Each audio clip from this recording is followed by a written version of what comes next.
अभी हम sample paper number 2 करेंगे और सैंपल पेपर नंबर 2 में कैसे टाइप के क्वेश्चंस आए हुए हैं उसको भी हम देख लेते हैं। ठीक है, कैसे क्वेश्चन आया हुआ है यहाँ पर देख सकते हैं, लिखा है 4 नंबर पे ये क्वेश्चन आया है और 1 मार्क्स का है, ट्रू फॉल्स है। The graph of 5y + 7 = 0 is a line parallel to the y axis। ठीक है, ये क्वेश्चन दिया है और ट्रू फॉल्स पता करना है। ठीक है, तो ट्रू फॉल्स पता करने के लिए क्या करेंगे, सिंपल सा ध्यान रखो, y एक्सिस किसको ही बोला जाता है, ये y एक्सिस है। ठीक है, ये आपका y एक्सिस है और इसको बोला जाता है x एक्सिस। तो यहाँ पर ये जो इक्वेशन दिया है ये बोल रहा है कि ये y एक्सिस के पैरेलल है। तो y एक्सिस के पैरेलल कोई भी लाइन कब होगी, जब x की वैल्यू हो y की वैल्यू 0। ठीक है, y की वैल्यू क्या होनी चाहिए, 0। y की वैल्यू अगर कुछ भी होती है तो इस पर आएगी।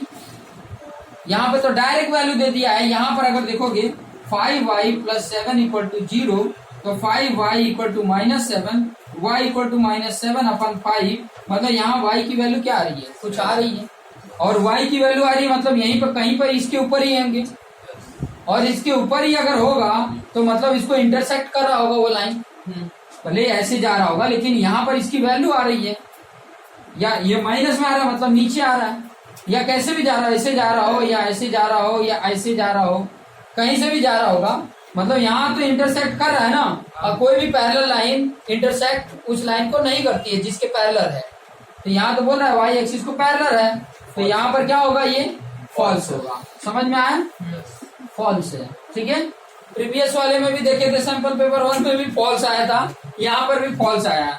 आगे जब सैंपल पेपर नंबर 3 देखेंगे तभी भी हम चेक करेंगे कि क्या फॉल्स आता है क्या। समझ में आ गया ये। अब एक और क्वेश्चन 1 मार्क्स का दिया होगा, और क्या दिया है देखो, ये एक ऐसा क्वेश्चन दिया है, ये 5th नंबर पर पूछा है, the area of the triangle formed by the x-axis, the y-axis and the line represent x plus y = 8 is dash square unit. ठीक है, ऐसे करके क्वेश्चन पूछा हुआ है। ये भी सिंपल है, कराया हुआ है 1 मार्क्स में, जब करा रहा था तभी भी ये कराया था। सिंपल सा क्या है फंडा, यहाँ पे समझो, यहाँ पे बोल रहा है कि the area of the triangle form by the x axis. ऐसे ये वाई एक्सिस और ये एक्स एक्सिस होता है, एक तो एक्स एक्सिस से फॉर्म हो रहा है। ठीक है, एक्स एक्सिस पे वो लाइन जो है ना, एक्स एक्सिस के द्वारा और वाई एक्सिस के द्वारा लाइन रिप्रेजेंट है, ये लाइन है। ठीक है, तो मान लो एक्स एक्सिस को, ये लाइन मान लो ऐसे है, क्योंकि एक्स एक्सिस भी आ रहा है वाई एक्सिस भी आ रहा है। ठीक है, अगर एक्स एक्सिस पे इंटरसेक्ट कर रहा है तो यहाँ पे वाई की वैल्यू क्या होगा, 0 होगा। अगर वाई की वैल्यू इसमें 0 करेंगे तो एक्स की वैल्यू क्या आएगा, 8 आएगा, मतलब ये 8 हो गया।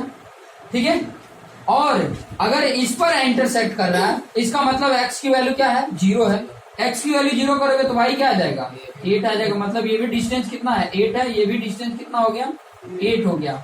और ये कैसा ट्राइंगल दिख रहा है, ये कैसा ट्राइंगल है, राइट एंगल ट्राइंगल है। तो राइट एंगल ट्राइंगल में 90 डिग्री है, तो ये बेस हो गया, ये एल्टीट्यूड हो गया। और एरिया क्या होता है, area half into base, base क्या है 8 है, और हाइट क्या है 8 है, 2 4 जा और 4 8 जा 32 स्क्वायर यूनिट आ गया। इस तरीके से सॉल्व कर लेंगे। ठीक है, नेक्स्ट क्वेश्चन इस तरीके से सॉल्व कर लोगे आसानी से। ठीक है, इस तरीके से आप आसानी से सॉल्व कर सकते हैं। कैसे आया और वो टेक्निक सब कुछ मैं यहाँ पे बताते जा रहा हूँ। नेक्स्ट क्वेश्चन 3 मार्क्स का कर लेते हैं।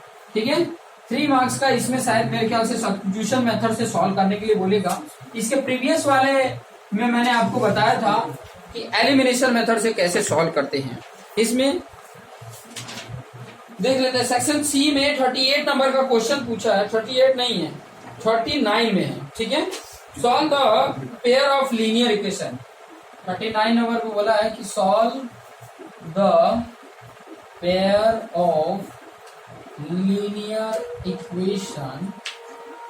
इक्वेशंस क्या है, एक दिया है x plus Y equal to 14 and x minus Y equal to 4 दिए हैं by the method of substitution, बोल दिया है by the method of substitution method of substitution बस, ठीक है। इस तरीके का क्वेश्चन है, बहुत ही आसान, बहुत ही सिंपल। सॉल्यूशन कैसे होगा देख लो, ध्यान से देख लो किस तरीके से सॉल्यूशन होगा। यहाँ पर ध्यान से समझेंगे तो दो इक्वेशन है, उसको पहले तो लिख लो। x plus Y equal to 14 ये इक्वेशन 1 है, और x minus Y equal to 4 है, ये इक्वेशन 2 है, ठीक है। इसमें सबसे पहले आपने लिखना फ्रॉम इक्वेशन 1, इक्वेशन ए 1 से क्या लिखा है, x plus Y equal to 14। इसमें एक वैल्यू आपने क्या कर देना, फाइंड आउट कर लेना, मतलब x को इधर रख दो, y को इधर y के फॉर्म में लिख दो। 14 था, ये y इधर गया तो माइनस वाई हो गया, इसको आप इक्वेशन 3 ले लो। x की वैल्यू यहाँ पर निकल गई।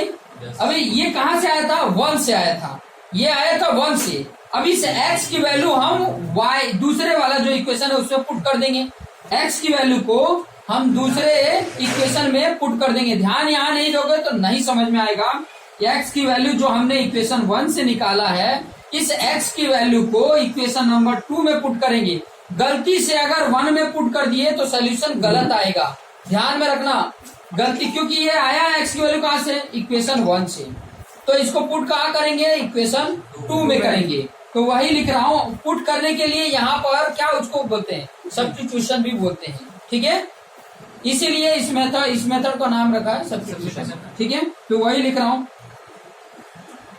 substituting the value of x equal to 14 minus y in equation 2, equation 2 में हम पुट करेंगे, ठीक है। अब इक्वेशन 2 क्या है, यहाँ पर देखेंगे x minus Y equal to 4 है, x की जगह पे मैंने लिख दिया 14 माइनस वाई, और ये ऑलरेडी माइनस वाई था और 4 हो गया, वो माइनस वाई कितना हो गया, -2y इक्वल टू 4।